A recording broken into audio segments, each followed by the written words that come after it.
I was at the bowling alley yesterday and bowling in a tournament, and there's a guy that I haven't seen in about 35 years. I think the only person in this room that knows him is Mark Westinghouse. And I had to actually look at the guy for about 15 minutes because, you know, how many times you ever look at somebody and say, I know them, but I don't know who they are, you know? And I just looked at him. Finally, I went over to the guy, and I said to the guy, do I know you? And he just kind of looked at me the same way, you know, and I went, you know, from that church years ago, and he looked, he goes, oh, you're David Scott, you know, and then he goes, I'm still saved. So I was like, okay, you know, it's like, wasn't the first thing on my list, but, you know, that's cool. And as soon as he said that, somebody nearby said to me, yelled out, said, oh, you're that religious one. And for those of you that know me, that always makes me wince a little bit. It always brings like little bristles go up my back. Because there's something about being religious compared to having a relationship with Jesus that is directly opposed to each other. Religion has spent centuries putting up walls between us and God. And God is constantly trying to tear down those walls. And we sang about that today, tearing down the walls. And religion just kind of like introduces ideas and thoughts into our daily life that causes us to believe in Him, but not to really know Him. It causes us to know a lot of things about Him, but never really meet Him. It's kind of like working for a really large corporation. You know you got a CEO somewhere, but you're never going to see him. That's what religion does. And it really bothers me to know that some people might think of me as being religious. What I would prefer that they know is that I actually am a friend of the big man upstairs, like he wants to be to all of us. And so it's all about tearing down walls. And so I want to talk to you today about something that personally, up until a few years ago, I would have said that I'm the last preacher on the face of the earth that should be teaching about this because I'm the worst one at it.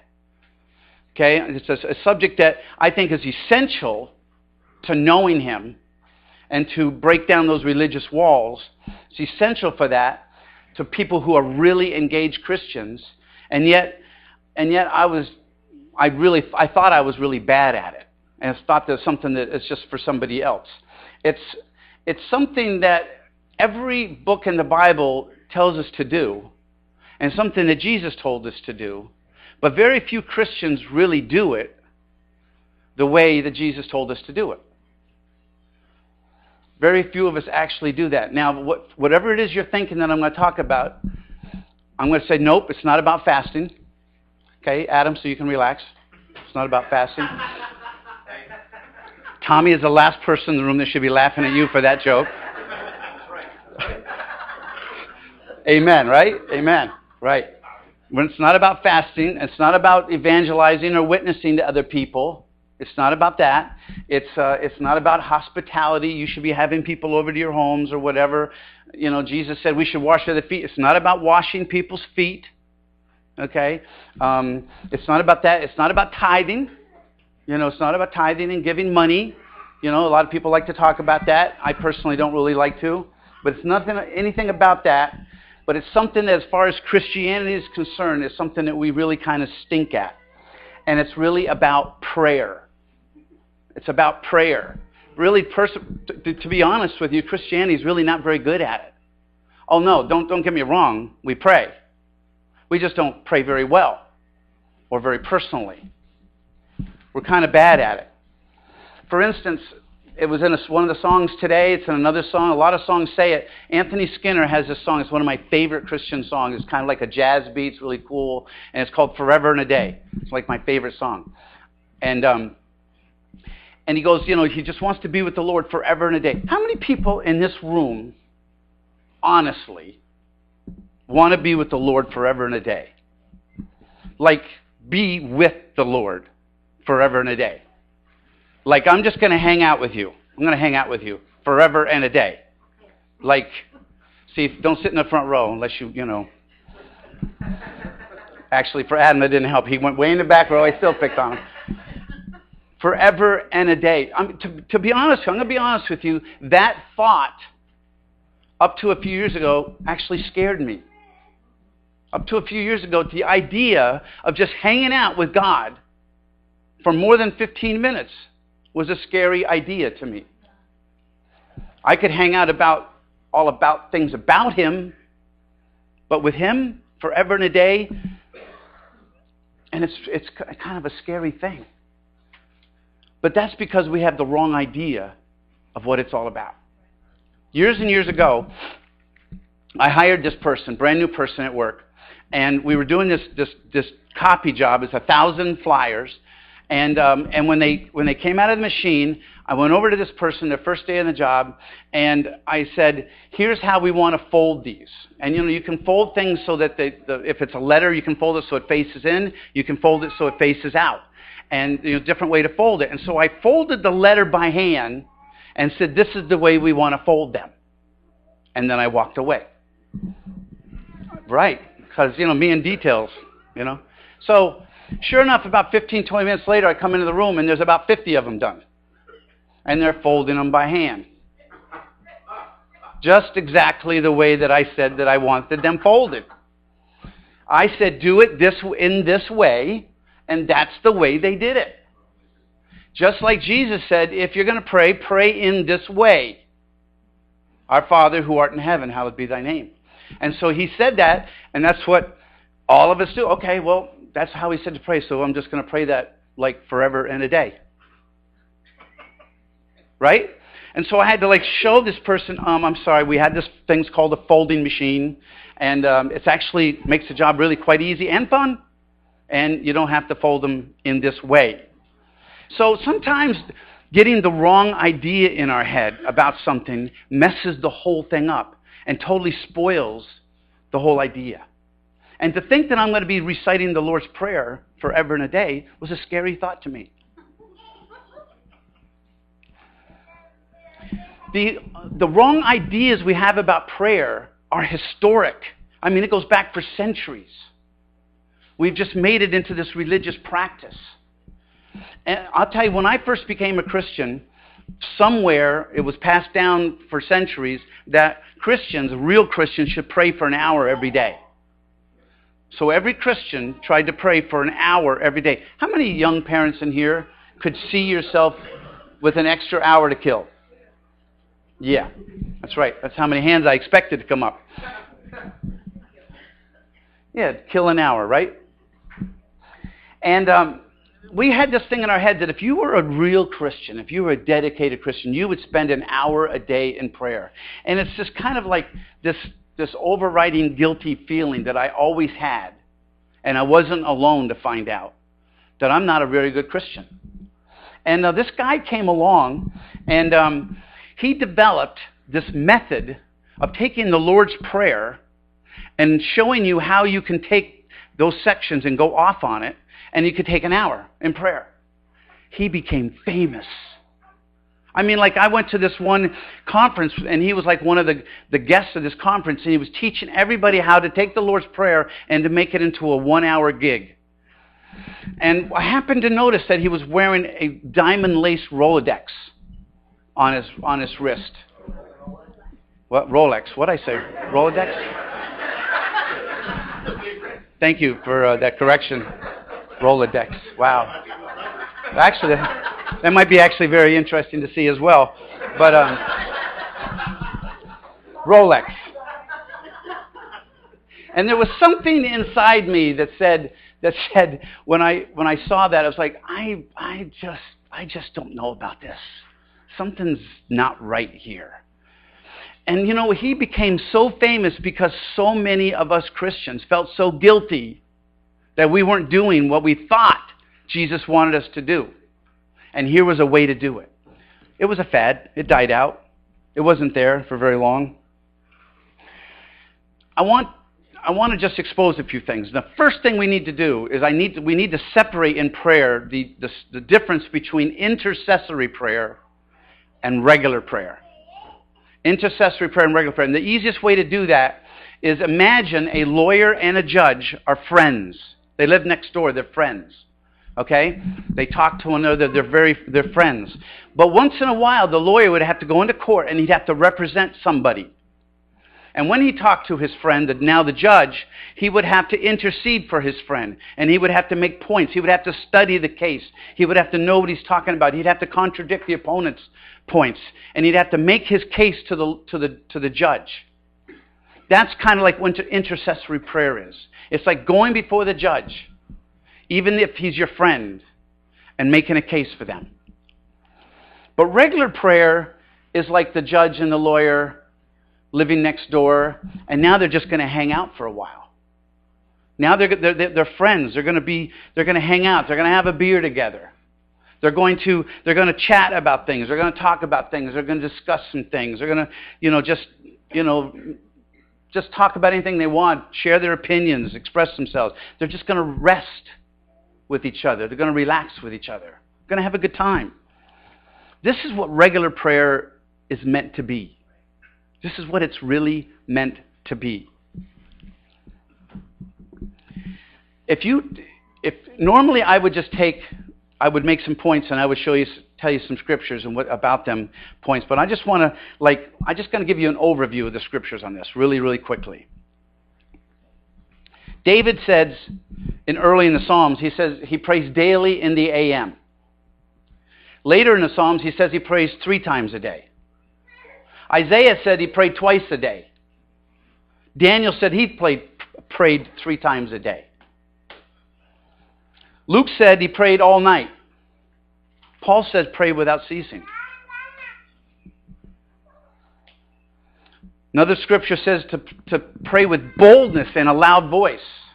Jesus said pray in secret and quiet so nobody can hear you. Jesus said have no meaningless repetition. Chronicles says when you pray you should seek his face. Seek his face. He says that twice, and later in Chronicles he said, if my people called by name will pray, and they'll seek my face. Psalms, David said that in Psalms. He says, seek my face, call upon him. Romans 8, Paul said that sometimes we don't even know how to pray. The Holy Spirit does. He'll pray for you. Ephesians, Paul says, pray always. In Philippians, he says, let's just let your requests be made known to God. Colossians, he says, be continuous in prayer and make sure it's always got thankfulness in it. Make sure it's always got thankfulness. And again, Paul writes in Thessalonians again, pray without ceasing. You put all those things together and it's quite confusing, isn't it? Should I pray in the morning? Should I pray twice a day? Should I pray 3 times? Maybe I just pray all the time. That's a good idea. I'm going to quit my job and just pray all the time. I don't really, what does all this mean? So if we're going to choose a chapter, let's turn to Matthew chapter 6, where Jesus spoke about prayer. Matthew chapter 6, verse 5, he said, when you pray, do not be as the hypocrites. They love to stand and pray in the synagogues and on the street corners in order to be seen by men. Truly, I say to you, they have their reward in full. When I became a brand new Christian, and we were in these little groups, and some of the people there that had been Christians for a while, they really knew how to pray. Like they really knew all the words. They knew what to say, and they really sounded very impressive. And I remember the first time someone said, now it's your turn. And so what I did was I repeated everything they said. I just added, oh God, oh Lord, to the end of the sentence. And it sounded really good. I didn't know what to say. I didn't know anything about it. A lot of people I run into, they're like, I don't know how to pray. Well, you know how to talk. We'll get to that later. He says, don't do this to impress people. Verse 6, when you pray, go to your inner room, shut your door, pray to your Father who is in secret, and your Father who sees in secret will repay you. And when you're praying, do not use meaningless repetition as the Gentiles do, for they suppose this will be heard for their many words. Therefore, do not be like them, for your Father knows what you need before you ask him.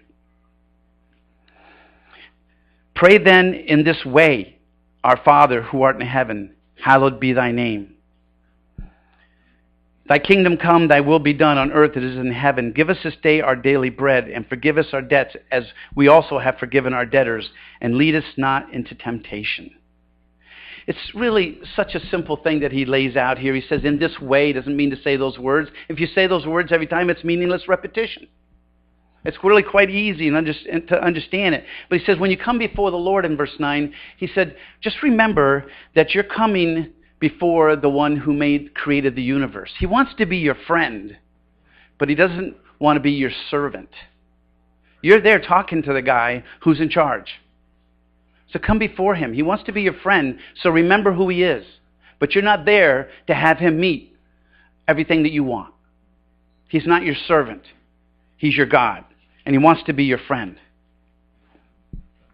Thy kingdom come, thy will be done as earth is in heaven. When you come before God, you can ask for whatever you want, but in your heart, you should know, and you should have in your heart, that what you really want is what God's will is and what his plan is. Linda's one of her favorite old rock and rollers that she used to listen to when I first met her is Janis Joplin. Janis Joplin sang a song, me and my Bobby McGee, and so forth. But one of the songs that we used to sing together just for fun and to laugh about it was she sang a blues song that said, "Oh Lord, please buy me a Mercedes-Benz." You know, and we used to just laugh at the shallowness of it. That's probably why she wrote the song. I don't know. I don't really know anything about it. But our heart is, you can make your request and it made known to God, but in your heart, want what he wants. Ask for his will to be done. Give us this day our daily bread. And I love that, because he's really telling you, pray for what you need, not for what you want. Pray for what you need, not for what you want. I was watching the Weather Channel recently, and there's a show on some really wild weather. And there's a city in Arizona that many of us would probably like to move to, because it has only 17 days a year that it has any measurable precipitation. 17 days a year. That's 348 days a year they don't have any. Okay? So imagine, only 17 days a year they get any measurable precipitation, any rain whatsoever. And when they're interviewing, the thing that was really interesting to me is that they interviewed a doctor, and the doctor would say that his patients will cancel their visit, cancel their appointment on a day that it rains. I'm like, wow. Like, imagine around here, like, hey, doc, you know what? There's rain in the forecast. I don't think I'm going to make it. Compared to the foot of snow we had 2 days ago, you know, they should just move to the Northeast for a while. You know, we get so much into our own little world that we don't realize what we really need as compared to what we want. And they live there and only have rain 17 days a year. They don't want any. Those 17 days a year, they're complaining. And they're praying, Lord, please get this rain away from here.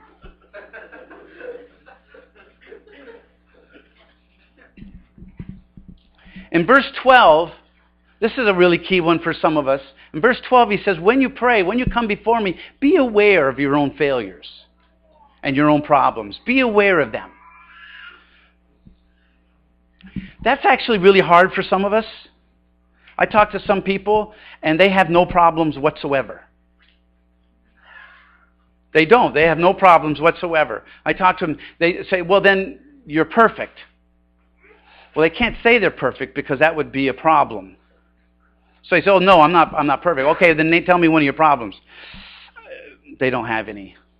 They don't have any. Our hearts should be coming before him as a real friend, really know him knowing who we are and where we're coming from. He already knows, folks. So our hearts should be open and exposed to him. And in so doing, we can be open then to forgiving other people for what they've done to us.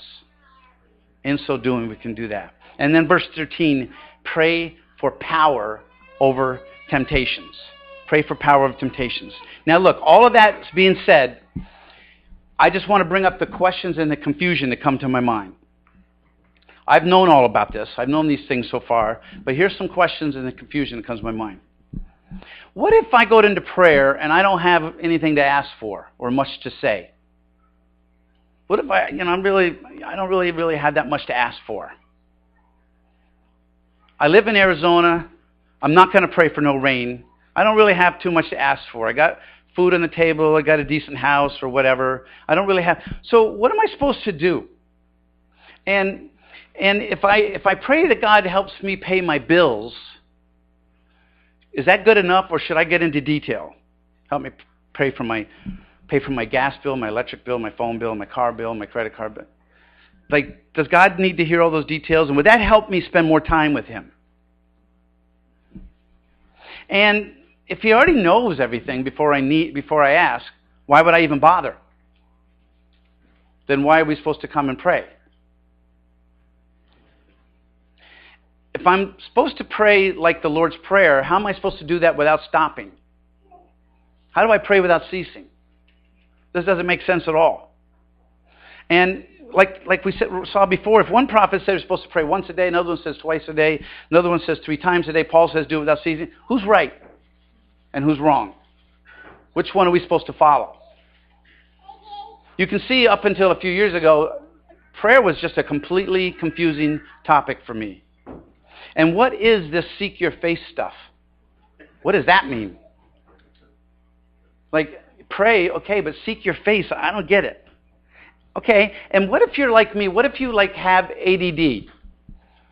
It's really hard to pay attention to anything for more than a few seconds.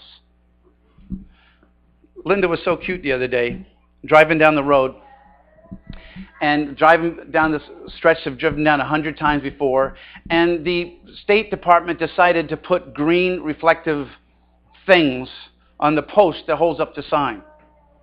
I noticed it. And I mentioned it to her. Like I do everything else, I mention everything I notice, which is every 2 seconds. And she was so sweet. Instead of criticizing me, saying, she goes, it's really interesting how people like you just notice so many things. It's actually quite tiring for us that don't. In a very sweet way, she's basically saying, you're really tiring me out. It was really funny. How do you pray before God? How do you come and hang out with God if you're so easily distracted all the time with everything that's going on? How do you do that? In the old days, I was actually taught in religion that that's why you should be on your knees, because God wants to make it as uncomfortable for you as possible so you'll pay attention. If I did it on my knees now, it would be really uncomfortable. That's not the answer either. And is spending time with God a way of repaying Him for what He's done with us? Or how about the last one I put on my list, which always nagged me, if I fall asleep while I'm praying and I wake up, should I be repenting? I don't know. What are the answers to this? I'm going to give you the basic answer to all of those things. And that is relationship, relationship, relationship. It's what it's all about. Prayer is all about relationship. He made Adam and Eve in the garden. He made each and every one of us because He loves us and He wants to be with us. He doesn't want you to put up a wall and say the Lord's Prayer every time you want to talk to Him. He wants to spend time with you. This guy wrote this really, really good book a number of years ago called The 5 Love Languages. And I encourage people who struggle in relationship with anybody, but especially their spouses, if you don't know what these 5 love languages is, you should learn them and get to know them. It'll help you tremendously in your life. And the 5 love languages are touch, gifts, time, service, and compliments or praise or words of affirmation. See, I put down the first 2, compliments or words of affirmation, and touch as the first 2, because those are mine. I love it when people say something nice about me. I just love that. That goes a long way. It's a really long way. So of course I assumed that's everybody else's love language. And so then when I tell somebody, you're doing a great job of that, and they don't really respond very well, I'm thinking they have a problem. You know? And then, you know, and gifts is not my love language. So somebody buys me a gift, I'm like, that's nice. It's a positive thing. It's not a negative thing, but it doesn't really move me. You know? So I'm assuming that my wife doesn't really want a gift. Wrong. There's love languages. And the second one is touch, which I'm going to refer to in a bit like as seeking his face, of actually touching. Touch is something, I'm so uncomfortable with anybody besides Linda touching me because it's very personal to me. She took me to a masseuse once about 10 years ago. I sat on the table the entire time like stiff. This person's touching me. That's only for Linda. Ron is close enough. You know, no. He gives the missionary hug, kind of like from the side, shoulders only. Then there's gifts. You know, if you read through these, I'm going to tell you that every one of these love languages is God's language. Every one of these things is God's language. Compliments, words of affirmation and praise. The Bible calls it a gift of praise that we send to him. A gift of praise. Touch, seeking his face to see him. I'll mention a little more. That's a little bit complicated. Gifts, tithing and offerings. God doesn't need your money. God doesn't need your money. We don't give somebody a gift on their birthday because they need it. It's a way of telling them that we love them. Time and quality, just being with him. JJ went through a rough time last week, and the family were there, and we're having a meal together, and somebody in the family started to say something to her about how much she appreciated her, and that's not her love language, but time is. And she just said, straight out, she goes, you don't have to say anything to me, just being here is enough.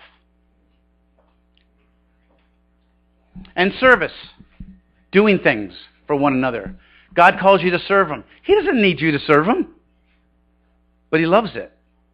He loves it. It's so cool when you look at that and see all this stuff.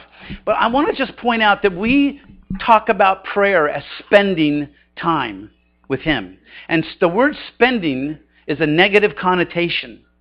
It means you have to give up something.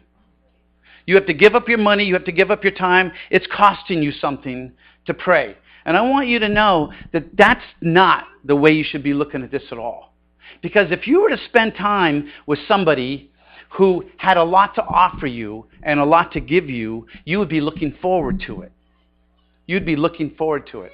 And what would happen to me is I'm starting to learn how to come before God morning or afternoon or 3 times a day. I have this gal that works for me who's a morning person. Once in a while she'll ask me to pick her up 6:45 in the morning. And the first couple times I did it, and please don't talk to me for the first hour that I'm alive in the morning. Just don't. Linda used to get up in the first thing, what do you want for dinner tonight?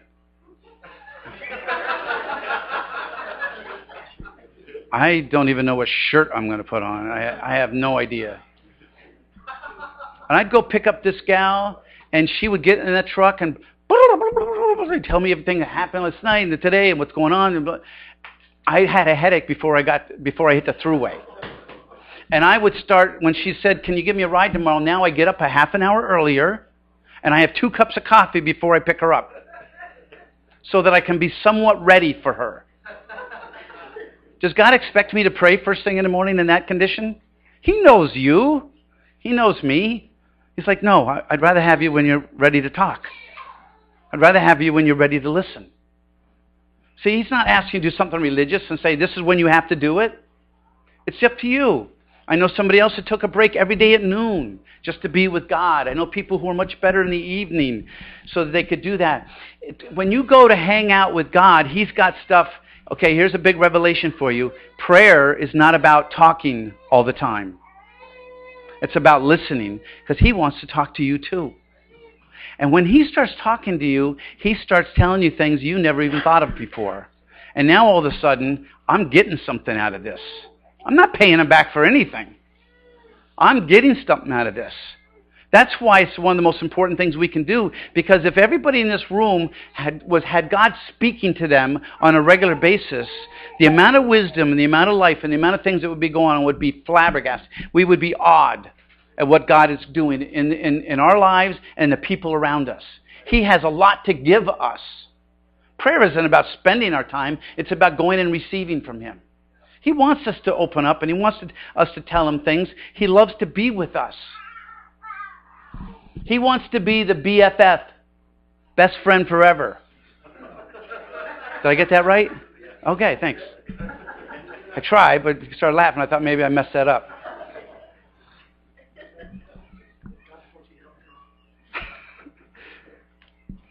Imagine, like, the Slagsvolds have a little kitten. And I noticed that when I go over there, they like to cuddle this thing. They like to on the lap, and right? Yeah. Sometimes Adam abuses it, but most of the time, you were waving its paw or something, and it's like almost turned around and scratched you. I didn't like what you did, but anyway. Okay, that is true, yeah, okay. So anyway, we have these pets, and we love it when they curl into our lap, and they just sit there, and then they fall asleep in our lap. Don't we love that? Why do we love that? Because they're cute. We love them. This is really the way God looks at it when we come before Him. He doesn't need us. He loves us. He just wants to be with us. And I've had times where I've literally fallen asleep on God, and He would speak to me while I'm sleeping. And I realized when that happened, I don't need to wake up and be sorry that I fell asleep on Him. He was probably waiting for me to fall asleep so my brain would stop moving so He could actually get a word in edgewise. I don't know. There's a lot about it I don't know, but I tell you one thing, the religiousness of it and all the precepts about it and the wrong ideas are starting to fall away as I realize He just wants to be with me, and I get a lot out of it. And there's nothing religious about that at all. He already knows everything that I need, but He doesn't mind me saying things. He doesn't mind me talking. He just wants to be with me. Seeking His face. You know, a long time ago when He called Moses to be in front of Him, He said, I can't even reveal my whole self to you. I can't even reveal my whole self to you. But I think what it means, and again, it's my opinion, I think He means He just wants you to seek to be with Him. He's got His children running around all over the place, and they won't come to sit in His lap. That's all He wants out of us. And the musicians want to come up.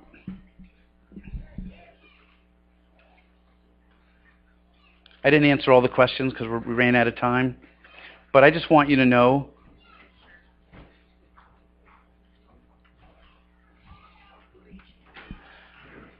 some people find it easy just to sit still and just listen.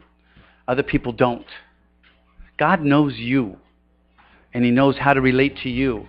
You just got to give Him, you just got to come before Him. I sit and I open up my Bible and I just start reading it so that my mind is occupied. How do you pray continuously? All throughout the day. Why is that flower that way? Why is this person's talking to me? Lord, what are they saying to me? What's in their heart? All day long, looking for God to speak to you. All day long. Pray continuously in that way. To be constantly in relationship with God. All day long. That's what God is talking about.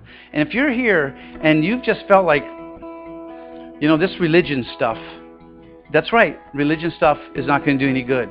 But Jesus will. Hanging out with Him will do you a lot of good. And He will begin to show you things. If you want prayer today from people who are much better at it than I am, come on up and get prayer. Let God speak to your heart. Let Him begin to move. Just curl up in His lap and spend some time with God.